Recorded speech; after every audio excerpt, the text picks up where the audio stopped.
This is the X-Zone Broadcast Network, broadcasting worldwide on broadcast affiliates and satellite program providers, including CNN Broadcast Network, Sirius Satellite Network, Star Media, Good News Radio Network, Angel Broadcast Network, Wiki Broadcast Network, and WPBN TV. For more information on the X-Zone Broadcast Network, visit us at www.xzbn.net.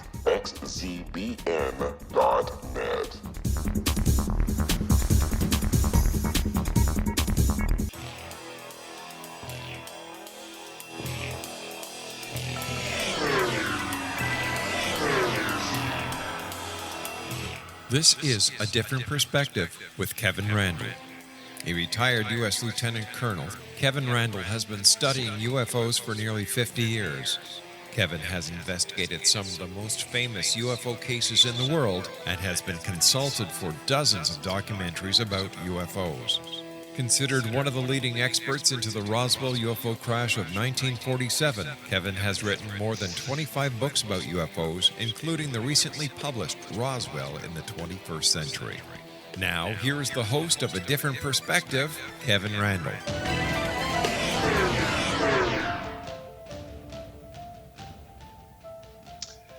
And good evening. As I promised 167 hours ago, we are back. This is A Different Perspective, and I am Kevin Randle. Before I introduce my guest, Derek Bartholomaus, and our topic for tonight, I wanted to make just a quick announcement. We're winding the program down here. We'll be on a few more weeks, and I think we'll just kind of fade into the ether at that point. The blog will still be up at www.kevinrandle.blogspot.com, and you may hear us pop up again now and then on the X-Zone Broadcast Network, talking with some of the other fine hosts, or maybe talking with Rob McConnell himself. As I say, I'm going to be joined by Derek Bartholomaus tonight. He is a creator of the Billy Meier UFO Case website, which is what got our interest, or my interest, I should say. He's been investigating Billy Meier since 2003, and he was part of the Independent Investigators Group, the IIG. Michael Horn, who will be coming on in a couple of weeks, has been challenging the IIG to prove Meier's UFO photos were a hoax. So we'll talk about some of that. Derek works professionally in the entertainment industry as a post-production producer on various television shows, which makes him my hero, I guess. He is also the creator of the anti-vaccine body count, formerly known as the Jenny McCarthy Body Count website. Derek has not had time to update either of the websites since fostering and then adopting children starting in 2015. Derek Bartholomaus, thank you and welcome to A Different Perspective. Thank you so much. I'm very happy to be here, and I'm a little sad to find out that this is the show's coming to a close in a little bit. Yeah, but it's kind of my choice here, and Rob and I have talked about this a couple of times, and I think it's time for me to move on to some other things. Rob's been very gracious about that, and I appreciate your comment as well. I'm very, very happy to be here, and I am sorry that you got sucked into the Michael Horn rabbit hole. Yes, and I'll explain how that happened. I was minding my own business, and we were talking about MUFON and their symposium that dealt with the alternate or the secret space program, where guys were claiming they were flying off to Mars to battle aliens and some kind of interstellar war and that kind of nonsense. And I had suggested, or I'd talked to John Herzon, who was the executive director of MUFON, about that, and asked him about why they would bring these kind of people on. And he said, well, it's, we want to present all aspects of the phenomenon and let the membership make up their own minds. And I said casually, well, then how come you don't invite Michael Horn to talk about Billy Meier? And I got a nice call from Michael Horn about that. I put some stuff up on my blog. And in the course of that, I said, well, I just don't believe the Billy Meier stuff. And this just created the firestorm. He just was outraged that I would suggest I didn't believe Billy Meier. I thought, well, here's an opinion. And so in doing the research, I came across your name. And in the about 2 minutes I have left here, how did you get dragged into this? Well, I was part of the Independent Investigations Group, which is affiliated with the Center for Inquiry, and I was just one of the. I had been a member of that for a couple of years, and all of a sudden we got a notification that an employee, a part-time employee of the center, had a meeting with Michael Horn and said that the case was a easily reproducible hoax, which causes all sorts of problems because technically the only person who can declare something is a hoax is the person who perpetrated it. All that anyone else can do is provide evidence for the hoax hypothesis, so to speak. And realizing kind of the mess, it literally was a mess that this one person had created. It's like, okay, let me take this on and let me see what's going on and what the claims are, because I was not familiar with Billy Meier. After looking into the case, I realized, oh, that poster in Fox Mulder's room at the X-Files, that's a Billy Meier photo. That was about the extent of my stuff. Let me break in here because I've got to take a break here. We will be back with Derek Bartholomaus in just a moment. We'll be talking about Billy Meier, and there'll be more information, and is more information at my blog at www.kevinrandle.blogspot.com. We will be back right after this, so stick around.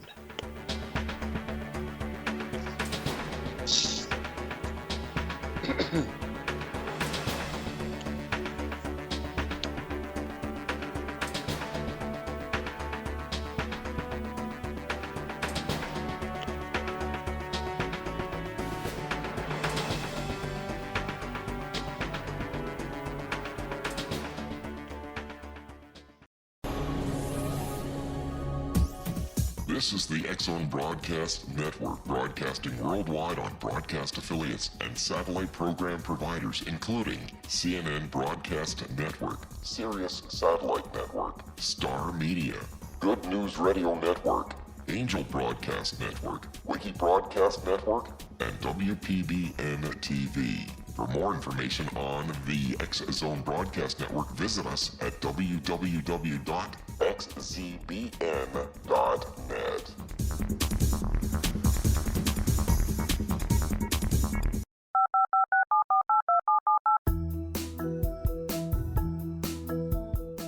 Did you know that when you're on the road with limited data or Wi-Fi, you can still listen to the X-Zone Radio Show with Rob McConnell, The Science of Magic with Gwilda Wiyaka, X-1, Dimension X, Space Patrol, and every minute of the X-Zone Broadcast Network by calling 213-401-0080, courtesy of Audio Now. No smartphone, app, or internet needed. It saves your data plan, and it's free if you have unlimited minutes. Call 213-401-0080 to listen on any phone, anytime, anywhere. Remember 213-401-0080 for the best of the paranormal, parapsychology, and sci-fi radio programming anywhere, 24/7, 365.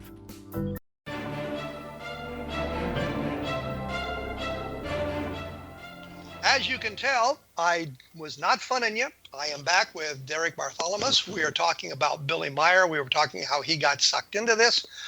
His website about Billy Meier, there's a lot of good information there. I found it most valuable as I was doing some of my research into this, is BillyMeierUFOcase.com. So you might want to take a look at that. And I'll have a link up to it on my blog when we get these things posted here.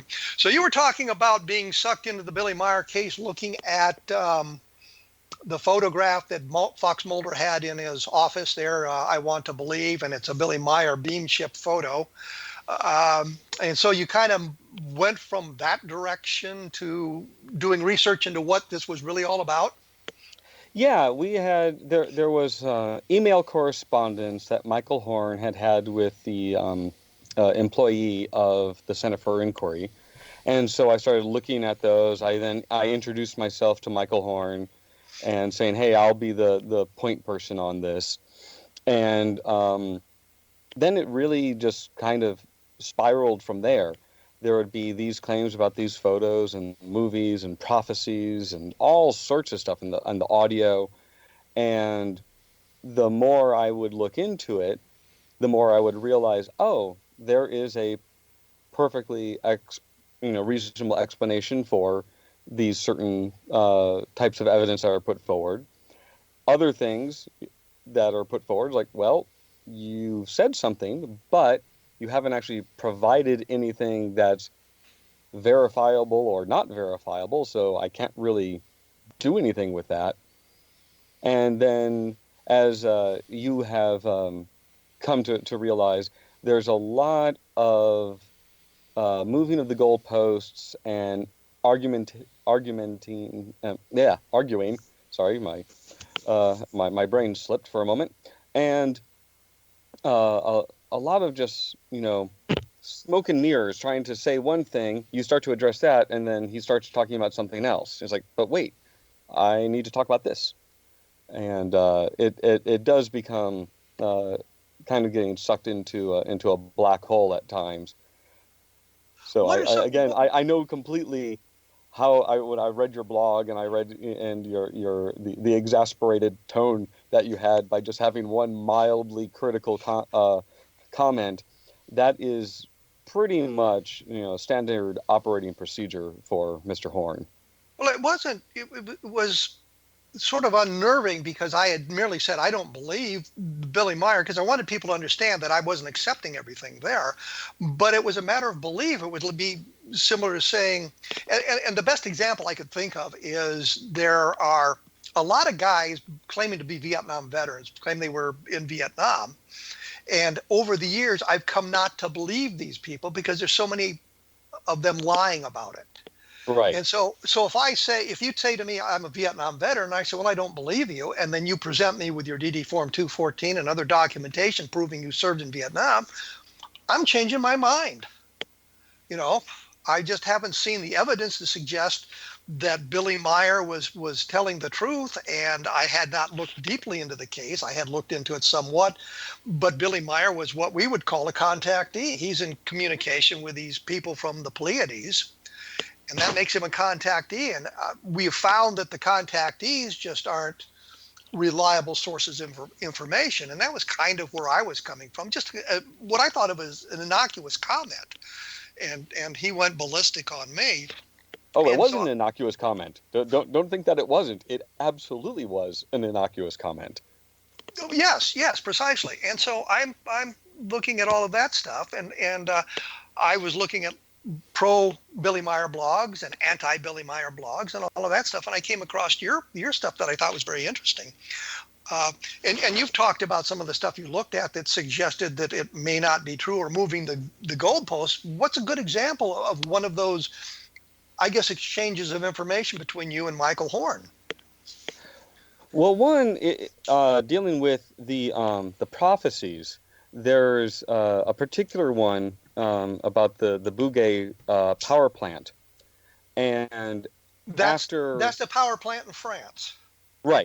So the prophecy is that, and again, there's this weird distinction that Horn puts between prophecy and prediction, where a prediction is something that is absolutely going to happen. A prophecy is something that may happen, and it's kind of a warning. So it already provides a bit of a wiggle room for when it doesn't come true.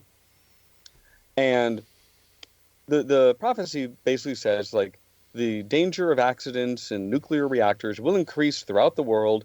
Regarding this subject, France in particular must be extraordinarily careful in every way, for one prophecy warns of a strong probability for an accident near Lyon, which can be prevented as long as the responsible individuals undertake the right steps. A prophecy can be changed. Now, already, there's not any real detail in there other than Lyon, France, and nuclear power plants. There's not saying something is going to happen at such and such a time, and something is going to happen. Here's what's going to happen. Here's how it's going to happen. Here's when it's going to happen. But in 2003, in August of 2003, in August 2003, there was an event at the Bouguer power station, which is located near Lyon, France. And in 2005, Michael Horn wrote, Meier specifically warned of the possibility of an accident, one that he said could be avoided. However, at the nuclear power plant near Lyon, France, the emergency scenario and the timely shutdown of that exact plant occurred on August 12th, 2003. So then it's like, oh, maybe this is real. Maybe something actually happened. But so what Horn was suggesting is Meier had prophesied some kind of event at a power plant near Lyon, France, and something happened near a power plant at Lyon, France, and Horn said, "Here we go. Here's evidence that he prophesied this. It has come true. It proves that he's doing a good job here with his prophecies." And what happened? There's just a little problem with Michael Horn's interpretation. There wasn't an accident at the power plant, and the plant was never shut down. What happened is that in August of 2003, Europe was suffering from one of the worst heat waves in recorded history. And but somewhere between 35,000 and 50,000 people died due to heat exposure throughout Europe. 15,000 people died in France. So what happens is that France gets most of its power from nuclear power stations, which are located near rivers, because they have the cool river water come in, cooling the plant. It then goes into a reservoir for it to, cool down after it's done its cooling inside the plant, and then it's released back into the river. But what happened is that since it was so warm, the river water was warmer to start with, and so it wasn't able to cool as much. So the French environmental regulations state that the maximum temperature that the water could be released back into the river is 24 degrees centigrade. What happened is that they requested through the French government to allow the power plants, 6 power plants, to discharge the water at 25 degrees centigrade, 1 degree more than regulations required. And they said, okay. And that's it. That's all that happened. So there was no shutdown? There was no shutdown. There was no accident.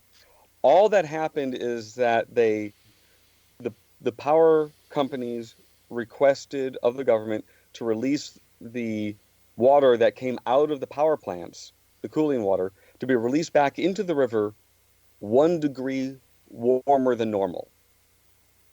So well, the question that springs to my mind is, you communicated this information to Michael Horn? Oh, yeah. And he made a video several years ago, and I agreed to participate so long as I had, some sort of editorial control over how I was being presented. And after that, in this video, after my recording in his movie that he made in 2008, he then changed the claim and said, oh, it wasn't the 2003 incident that was the subject of the prophecy. It was actually a 2001 event. Now, first off, saying that 2 separate events are the result of the same prophecy is kind of nonsense. But the 2001 event wasn't an accident either. So at the Bouguer nuclear power station, there are 5 reactors. In 1996, they made the decision to decommission reactor 1. In 2001, they started to shut down and dismantle the reactor. That's it. It was a scheduled shutdown of the reactor that was announced in 1996. There was no accident. There was no fear of accident. But he makes it seem like, oh, this thing is going to explode and there's going to be a Chernobyl-like incident. And it just doesn't happen. And so that's one of the things of where he moved the goalpost. He said, oh, it's absolutely this is an incident. I then show that it wasn't. He then finds something else related to the Bugay power station and says, oh, that's it. And then it's like, no, that's just the standard shutdown of a reactor that was announced nearly, 5 years earlier.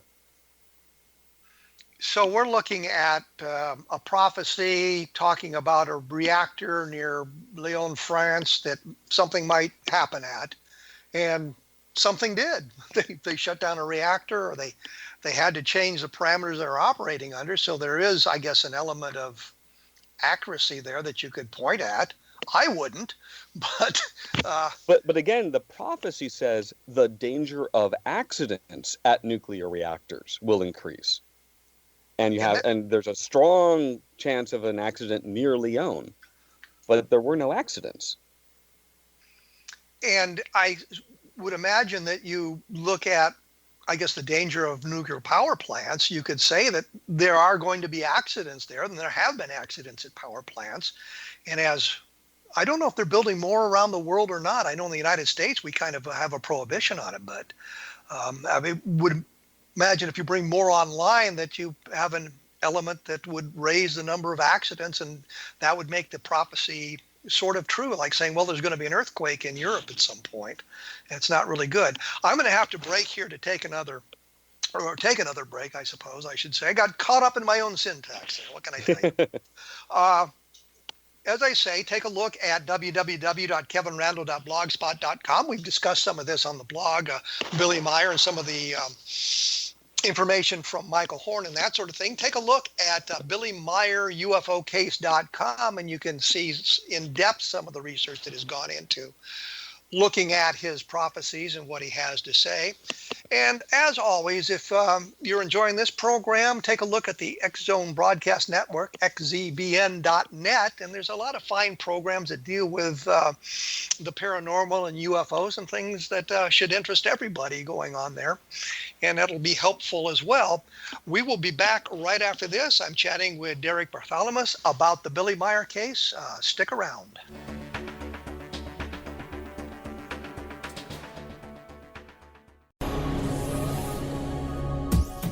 This is the X Zone Broadcast Network, broadcasting worldwide on broadcast affiliates and satellite program providers, including CNN Broadcast Network, Sirius Satellite Network, Star Media, Good News Radio Network, Angel Broadcast Network, Wiki Broadcast Network, and WPBN TV. For more information on the X Zone Broadcast Network, visit us at www.xzbn.net.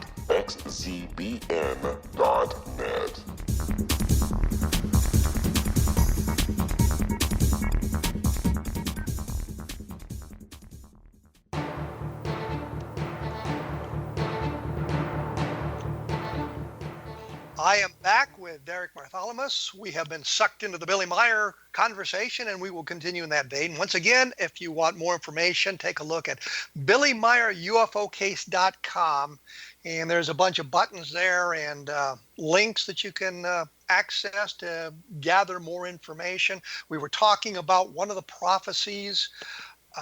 Did you take a look at any of the photographs? Have you done any research into the photographs that Meier has taken?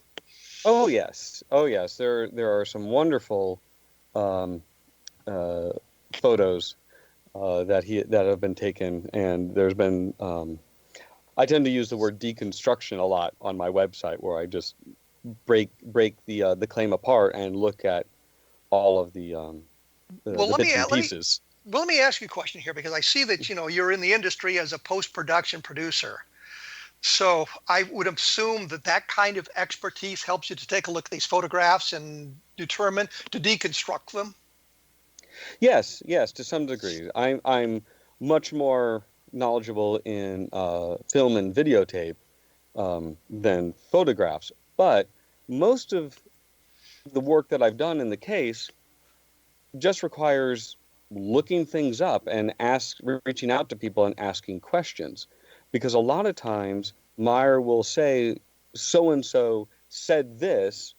You reach out and ask that person, did you say this? And they'll go, no, I've never said that. I've never said anything like that. So there's a lot of, outright, manipulating of quotes and sometimes outright lying that happens.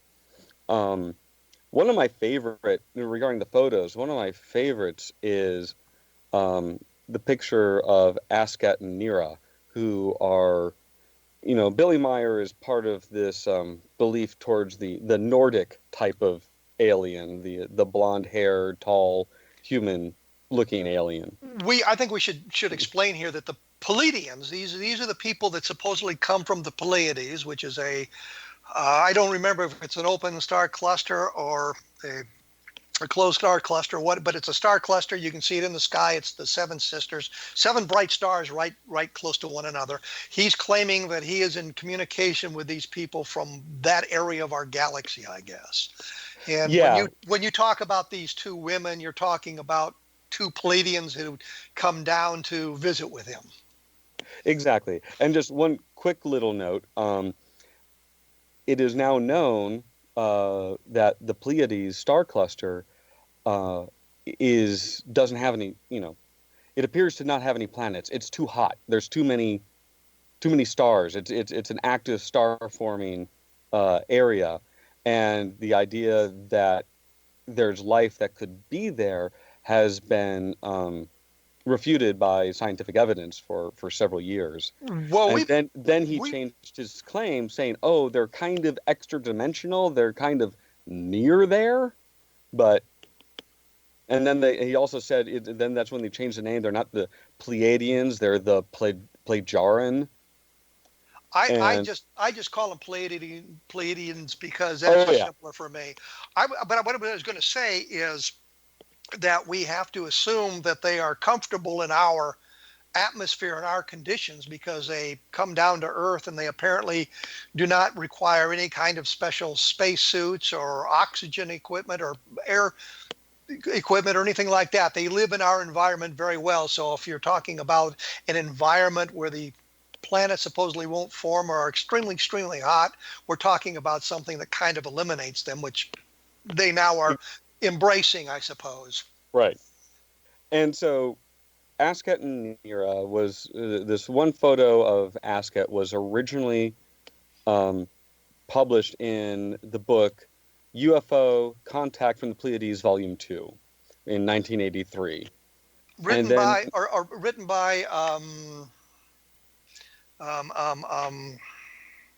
and his name escapes me. There are three of them. Wendell Stevens. Wendell Stevens. Yeah. Thank you. Yeah. Thank you. And so then the photo was published again in the 1991 book, And Yet They Fly. And then a picture of Asket and now Nira was also posted in that same And Yet They Fly. So, well, let me clarify one thing here. So you got these photographs published in books, and they're saying these are the actual photographs. These are the actual photographs. These are my photographs. I took these pictures. Here's what they look like. Right. That was the claims in these books. Right. Okay. So the person that's identified as Asket, who is a blonde-haired woman, she's a singer and dancer, Michelle Delafave. And she was a longtime member of the group of backup dancers and singers on the Dean Martin Variety Show. And she was on the show from 1969 to 1973. And I had heard people talk about on various websites saying that they thought that this was someone from the Dean Martin show. Well, I reached out to Michelle. I found her. I'm trying to remember. I think it was through Facebook or through their website. And I sent her the photo, and she was very surprised about this. And she wrote back to me saying, quote, I know that the picture of myself and Susie is the person identified that Susan Lund, who is Nira in the photos when you see the two of them. I know the picture of myself and Susie is from the Dean Martin.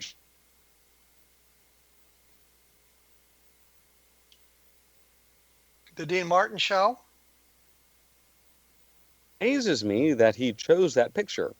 I guess it was when they did the reruns in Europe. I do not want anyone thinking I am causing any problems. I am simply stating the truth involved with these pictures. I just know a picture of myself when I see one, as anyone else would. I know it is from a segment when the gold diggers would sit around Dean Martin and sing beautiful ballads called Welcome to My World. And then she sent me a picture of her and Susan, which appears to be from the same episode that the photograph of Asket and Nira is from. So what ended up happening is at some point in 2001, they started having in the English publication of And Yet They Fly, they showed these photos, but now had different explanations because they were saying, oh, these photos that I've been publishing for years of Asket and Nira, well, it turns out they were swapped with these two American lookalikes, and it's a hoax done by the Men in Black. Now, 2001 is a really interesting year as to why there would be a change in explanation. And that's because in 2001 was when the Dean Martin variety show started to be released on DVD, and people were now recognizing her.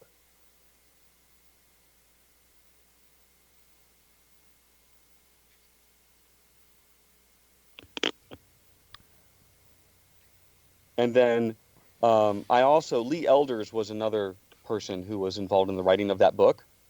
And I asked him about it and wrote back, Billy supplied the material that was analyzed. I have letters from him stating that he was thrilled with the presentation. We gave him a couple hundred books at his request. I still have the letters saying he and the Pleiadians were happy the book had been done. In fact, the publication was mentioned in the original contact notes. For eight. What we have here is basically Meier saying, these are the pictures I've taken of these two women from outer space. You might call them illegal aliens if you wanted to. And taking credit for the pictures up through the release on the DVD of the Dean Martin program, and suddenly everybody knows who the women are who are in the photographs. And now suddenly the explanation is those aren't the real photographs, they were swapped. How come Billy and his pals didn't notice that? Yeah, for 18 years, from 1983 to 2001.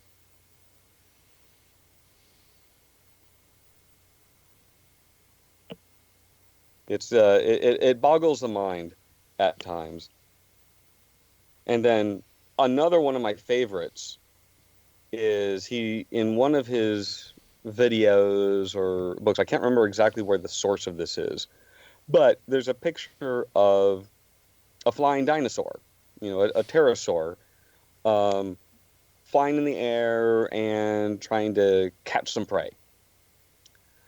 And it's one of the times when he said that the Pleiadians took him back in time to the time of the dinosaurs. And he took a bunch of photos. And what's interesting is it is a photograph of from a book about dinosaurs. It's a illustration from a book called Life Before Man. It was published in 1972. It was originally published in Prague and then published throughout the world.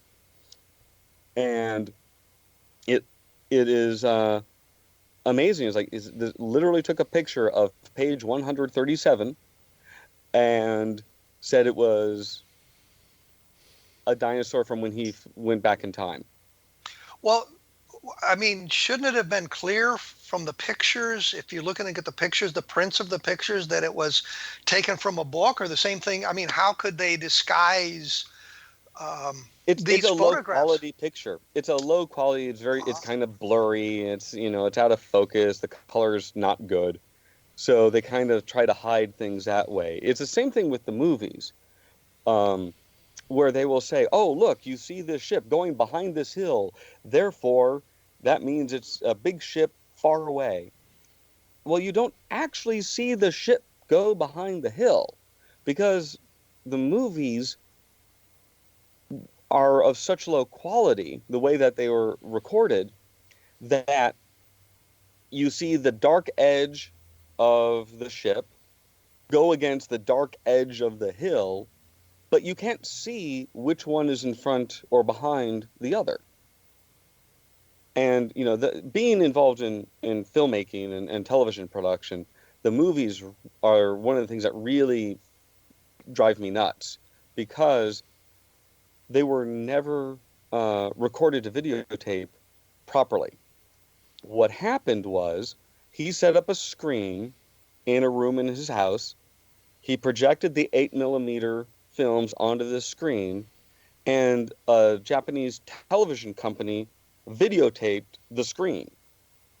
So there's camera movement caused by the camera crew that's out of focus. It's not what is called telecine, where well, you let me interrupt here, because actually put it. I'm going to have to take a break. But it Okay. sounds to me, and we'll explore this briefly when we get back. It sounds to me like the photographs are all very low quality, and nobody's ever seen the negatives, which would be, I think, telltale signs of what's going on if you saw the actual negatives. That's what it sounds like to me. As I say, take a look at BillyMeierUFOcase.com, where you can see some of the photographs and you can see some of the stuff is done. Take a look at my blog, www.kevinrandle.blogspot.com, and you'll see some of the same stuff there as well. So we can kind of look at all of that. We will be back right after this with Derek Bartholomeus, so stick around.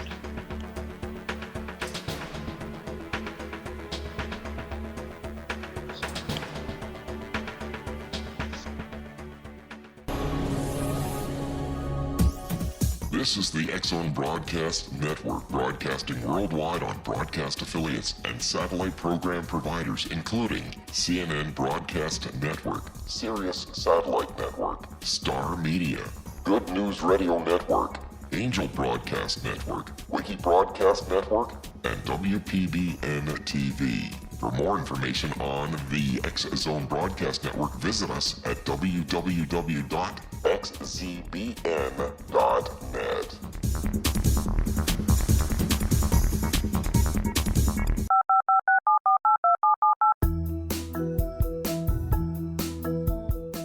Did you know that when you're on the road with limited data or Wi-Fi, you can still listen to the X-Zone Radio Show with Rob McConnell, The Science of Magic with Gwilda Wiyaka, X-1, Dimension X, Space Patrol, and every minute of the X-Zone Broadcast Network by calling 213-401-0080, courtesy of Audio Now. No smartphone, app, or internet needed. It saves your data plan, and it's free if you have unlimited minutes. Call 213-401-0080 to listen on any phone, anytime, anywhere. Remember 213-401-0080 for the best of the paranormal, parapsychology, and sci-fi radio programming anywhere, 24/7, 365.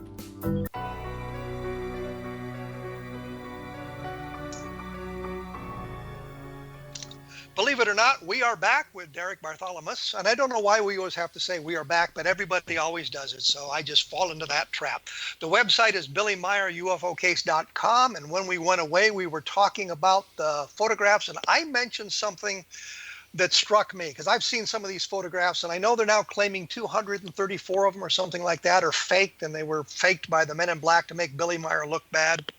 That sort of thing. It may be a higher number. I don't know exactly what the number is. When we went away, you were kind of talking about problems with the video footage and how it came about. And I wondered, has anybody seen the originals? Has anybody seen the negatives for these things, which I think would be the giveaway? They absolutely would be the giveaway. They would be the best things to test. And no, they do not exist. They say that they've been stolen or lost or destroyed. And I've had an open challenge to Michael Horn for, many, many years, almost since the beginning. Since I work in television and film production for a living, I have access to companies where I can transfer the 8mm films properly. I can have them cleaned, I can have them recorded. My original challenge is just to have them transferred at high definition. We could now transfer them at 4K, ultra high definition resolution, because since they were never, every time anyone's ever seen the videos of the beam ships, they are of this Japanese company videotaping a projection on a screen. So they're useless for examination purposes. Well, I know and I would love to do it. And I've offered, I will pay out of my own pocket to have these things professionally transferred so that we can actually see. We might, if it is large and it goes behind a hill, we'll be able to see that. If it's not large and there's a wire running from it, we'll be able to see that. And I just would love to actually have those things. And I wouldn't personally ever hold on to them. I would make arrangements. Michael Horn could deliver them to the lab, and then Michael Horn can be there during the transfer of them, and then he could leave with a copy, and then I would have a copy. So we would have a proper, full resolution, digital file of what these films look like. One of the things that I was going to say, one of the things that I've noticed in some of the still photographs is they've put up on, I think, Michael Horn's website. And I'll give you the website address when he's on the program.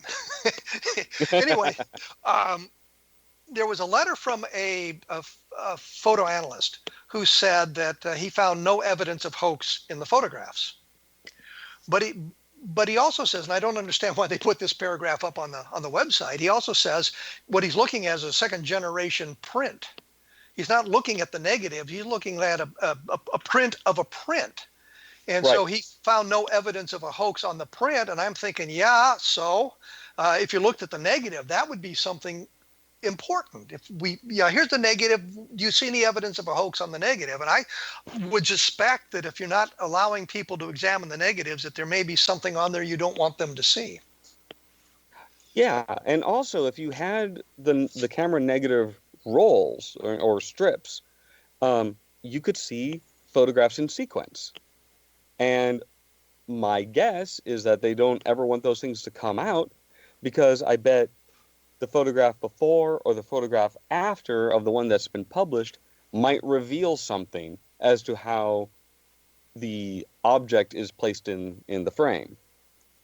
Well, I know as a photographer, when I was taking pictures for magazines and things like that, and I say that not as a magazine photographer, but as a writer trying to illustrate my stories, you always kind of take 2 or 3 photographs of the same thing so that one will be of sufficient quality to be printed.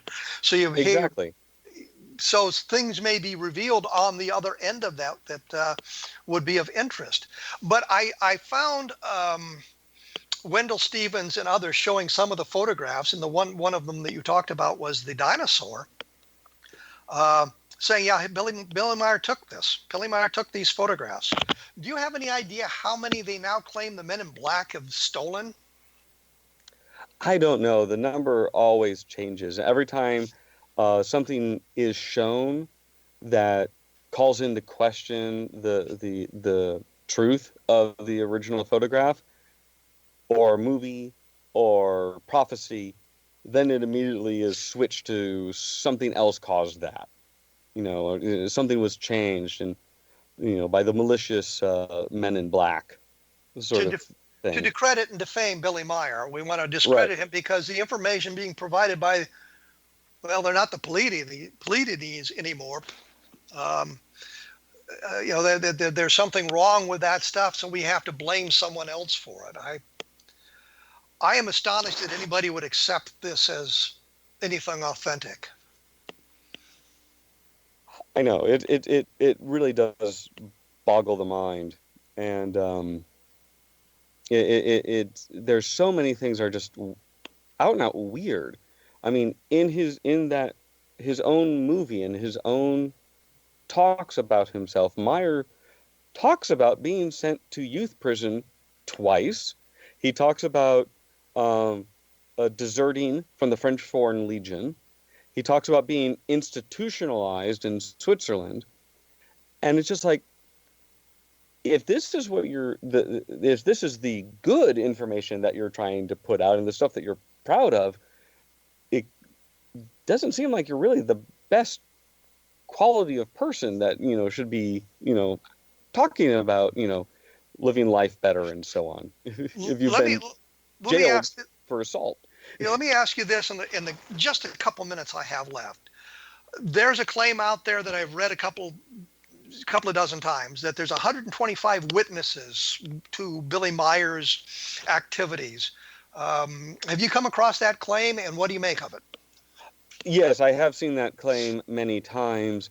I'm not entirely sure what to make of it, because those people don't have verifiable information on their own. Eyewitness testimony is useless in a criminal case. It's, you want forensic evidence, because that's something that you can test, you can examine. People's memories and the way that they observe things are incredibly faulty. And they may think they saw something, or they may be saying it because they saw something because they don't want to get Billy into trouble. No one, I don't really know what the reason for that is, but no one has been able to provide any verifiable evidence for any of the claims.